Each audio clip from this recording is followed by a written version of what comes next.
बच्चों, so the question here is right the function of each of the following part of human eyes. Okay, तो देखो पहला क्या है, कॉर्निया। देखो पहले पार्ट में हम जो कॉन्सेप्ट यहाँ पे यूज करेंगे that will be of human eyes. Human eyes से रिलेटेड यहाँ पे कॉन्सेप्ट यूज करेंगे। तो पहला क्या है, आइरिस। आइरिस का हमने फंक्शन बताना है, सर कॉर्निया का फंक्शन बताना है। तो कॉर्निया का देखो काम क्या है कि ये रिफ्लेक्ट करता है, reflects the ray of light falling on the I. Reflects the ray of light falling on the eyes. जो आईज पे रे पड़ती है लाइट की, उसको ये क्या करता है, रिफ्लेक्ट करता है। ठीक, ये किसका काम है, कॉर्निया का। नेक्स्ट मूव करते हैं, पार्ट बी में पूछ रहे हैं आइरिस का फंक्शन क्या है। आइरिस का फंक्शन है, देखो बेसिकली ह्यूमन आइज को जो कलर देता है, तो वो कलर कौन देता है, आइरिस देता है। Gives colour to human eyes. और सेकेंड जो इसका फंक्शन है वो कंट्रोल करता है प्यूपिल के साइज को, control the size of प्यूपिल। Third है क्रिस्टलाइन लेंस। ठीक है, सी में क्या है, crystalline lens.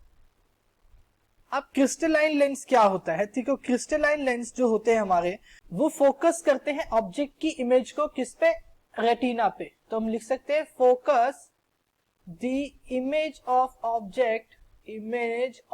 Object on retina. ठीक है, ये हो गया क्रिस्टलाइन लेंस का।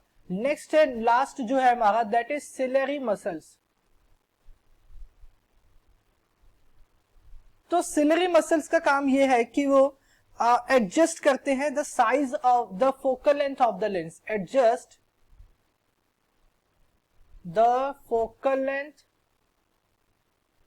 और we can say curvature of the eye lens. ठीक है, तो ये आंसर होगा हमारा। ये हो गया पहला पार्ट का आंसर, जिसमें हमने अलग अलग ह्यूमन आई के पार्ट्स का फंक्शन पूछा। नेक्स्ट जो है क्वेश्चन, दैट इज के why does the sun appears reddish early in the morning?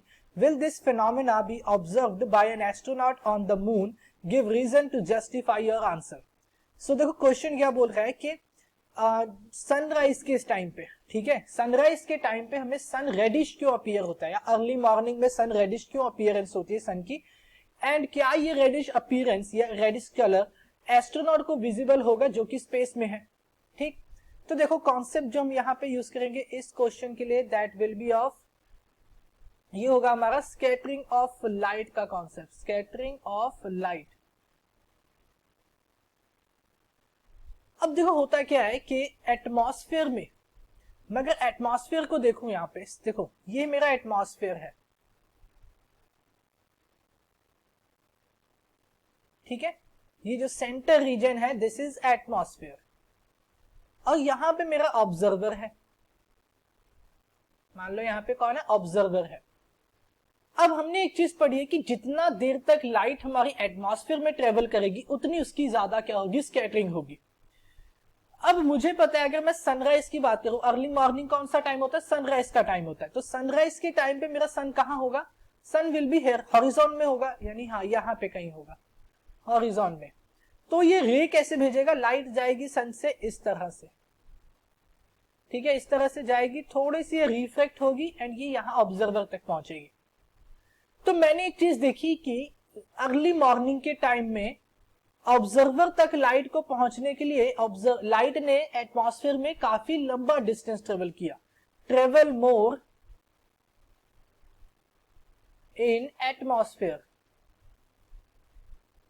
It means कि इस टाइम पे जो लाइट के अंदर स्कैटरिंग होगी that will be the most, इसलिए मैं कह सकता हूं कि इस कंडीशन में स्कैटरिंग क्या होगी, मोस्ट होगी।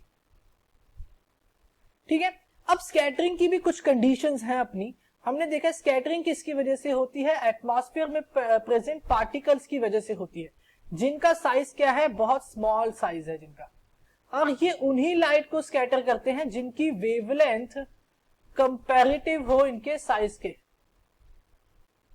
कंपैरेटिव टू देयर साइज, ये उसी को ज्यादा स्कैटर करते हैं। इट मीन्स कि कम वेवलेंथ वाली लाइट को ये सबसे ज्यादा स्कैटर करेंगे और जिसकी वेवलेंथ ज्यादा होगी उसको ये स्कैटर नहीं करेंगे। अब स्कैटर देखो, अगर मैं विबग्योर का पैटर्न देखूं, विबग्योर, तो इसमें हमने देखा कि लेफ्ट टू राइट मेरा वेवलेंथ क्या करता है, इंक्रीज करता है। इट मीन्स कि वॉयलेट का वेवलेंथ क्या होगा, मिनिमम होगा और रेड का वेवलेंथ मैक्सिमम होगा। इट मीन्स कि सबसे ज्यादा स्कैटरिंग किसकी होगी, मोस्ट स्कैटरिंग होगी वॉयलेट में, मोस्ट स्कैटरिंग वॉयलेट की होगी और लीस्ट किसकी होगी, लीस्ट होगी रेड की। यानी कि वॉयलेट कलर तो ऑब्जर्वर तक पहुंचते पहुंचते नियरली स्कैटर हो चुका होगा। वॉयलेट हो गया, इंडिगो हो गया, ब्लू हो गया, ये कलर्स तो नियरली स्कैटर हो चुके होंगे जब तक ये ऑब्जर्वर तक पहुंचेंगे। बिकॉज जो सनराइज का टाइम है, अर्ली मॉर्निंग का, इस टाइम पे लाइट एटमॉस्फेयर में काफी लंबा डिस्टेंस ट्रेवल करती है टू रीच द ऑब्जर्वर। और जो सबसे कम जिसको मतलब जिसका स्कैटरिंग नियरली ना के बराबर हुआ होगा, that colour will be red. यानी कि जो कलर ऑब्जर्वर की आइज तक पहुंचेगा वो कौन सा कलर होगा, रेड कलर होगा। इस वजह से रेडिश अपीयरेंस होती है सन की अर्ली मॉर्निंग में। So I hope you understand it well. Thank you.